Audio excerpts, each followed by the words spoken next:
Hey, what's up everybody? It's Batjac J.W. and I figured it's time to do a video like this. What are my top 5 favorite revolvers? As the channel here was really gaining a lot of popularity because of the revolver videos. So I might as well do this. Why not? It was kind of hard to decide. It was like, do I pick 1, 2, what, so we narrowed it down to 5. That's right. So up first, the number 5 pick, it would have to be what? My Smith & Wesson Model 629, this one here, the 3-inch barreled version, it's just a pretty gun. It really is. It's hard to deny it, and really, and it's a snubby. I consider it a snubby because, and this is a massive gun, by the way. The scale on it, it's an end frame. This thing is just, it's definitely a bulldog of a gun. But I really first really thought about one of these when I first saw an episode by Tales from the Crypt called Cutting Cards. And it's got Lance Hendrickson in it and Kevin Thie, I believe that's the way you say his name. But he says, they're going to play Russian roulette. And he says, I got a 44 out in the glove compartment of my car. And he has it like this. And I just thought, who in the world would have a Snubnosed 44 Magnum like that? I mean, just look at this bulldog thing. So that would have to be number 5 for sure. Okay, moving on to number 4. What would 4 be? Okay, here we go. Number 4. What do we have for number 4? A Smith & Wesson Model 19. Not just any Model 19. This one is the Snubnosed Model 19. Many consider this the Cadillac of snubbies. They really do. This is really cool. I acquired one of these out here. I've wanted one for a very long time. Never really just came across one until I was at a gun show. I actually went to a gun show specifically looking for one. I set out on a mission. I was on a mission to get a Model 19 snubby. And sure enough, came across somebody's little table and they had it, and I knew I was not going to leave without it. In fact, I even asked the guy, I said, do you have those original grips? And he says, yes, I do. So that was important. I had to have those original grips right there. And really, this thing has been seen in multiple movies, a lot of movies. It's just a cool looking snubby. And it doesn't, as you can see, we're already 2 of them in, and we got 2 snubbies out. Yeah, there you go. There's really not oddly enough, I can't think of one particular movie that makes me want that. But it's just a cool snubby out of all of them. And this is a really neat one because this is a 357 Magnum, if you don't know.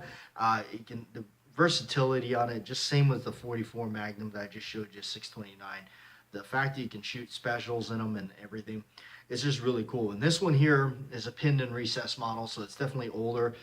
In the collectible Smith realm, when you're dealing with the Magnums, that's super cool. So definitely right there. All right, moving on to number 3.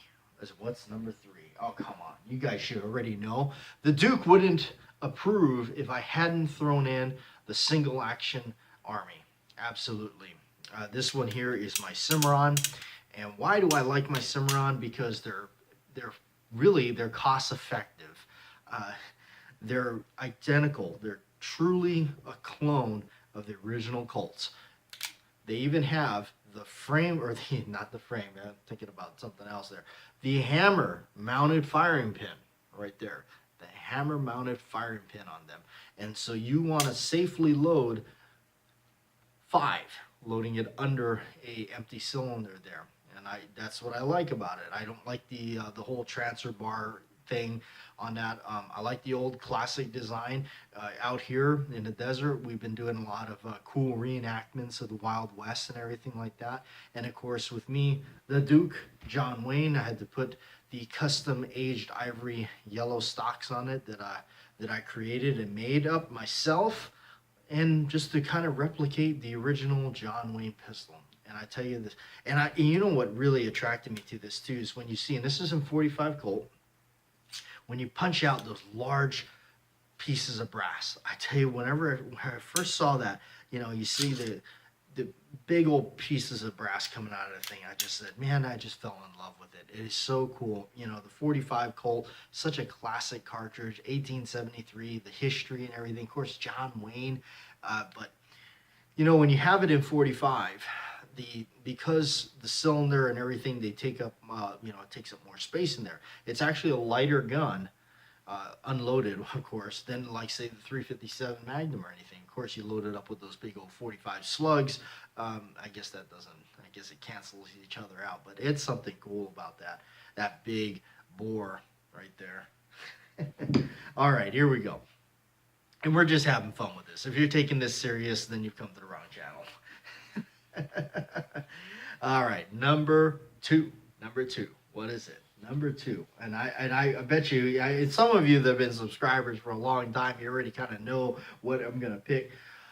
Smith & Wesson pre-Model 10 Snubby K-frame 6-shot. Beautiful, beautiful. I love this. A pre-Model 10. And I know those of you that know me really well here on the channel, you know why this is my pick. The movie Witness, Harrison Ford. This is it right there. When he pulls this thing, I've been in love with Snubbies ever since that movie. When he opens that drawer and you see this thing laying in there, and the Amish kid holds it in his hands and everything. I mean, just everything about it. It is so beautiful. That tapered barrel, that bladed sight. It's so old school. It's a 5-screw. So you got the screw up here, the trigger guard screw, and a couple over here. I mean, it is so neat, and it's a 6-shot Snubby. There's something cool about the 6-shot Snubbies. I even took the original grips off because the original grips actually had the diamonds on them, showing its age on this baby. But because in the movie, he actually has the standard newer stocks, for say, far as compared to the diamond ones. But they're still original Smith stocks. You can see how wide they are, the beautiful checkering that they used to do. There's really an old school look, but yeah, I couldn't, there's no way this was not going to make the top 5. Absolutely. Okay, and here we go. We're ready to reveal pick number 1. What is it? So many of you, I'm sure, that have been subscribers for a long time ought to know what number 1 is.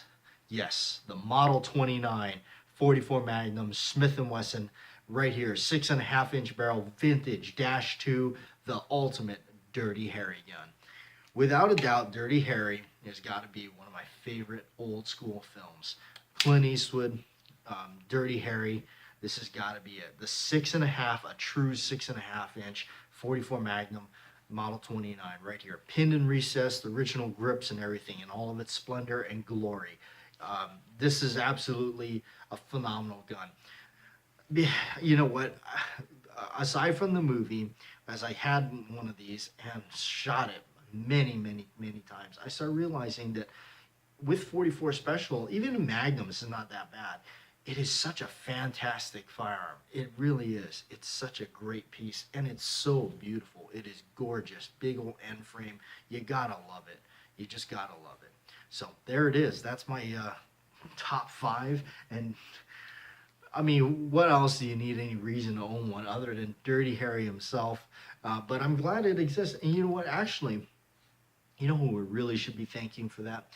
John Milius. Yes, thank you, John Milius, for writing in that firearm into that script. And thank you for being such a gun enthusiast in the movies and writing all that script stuff. Because he just really, and as he said, people ask him, what parts of Dirty Harry did you write? He says, all the stuff you remember.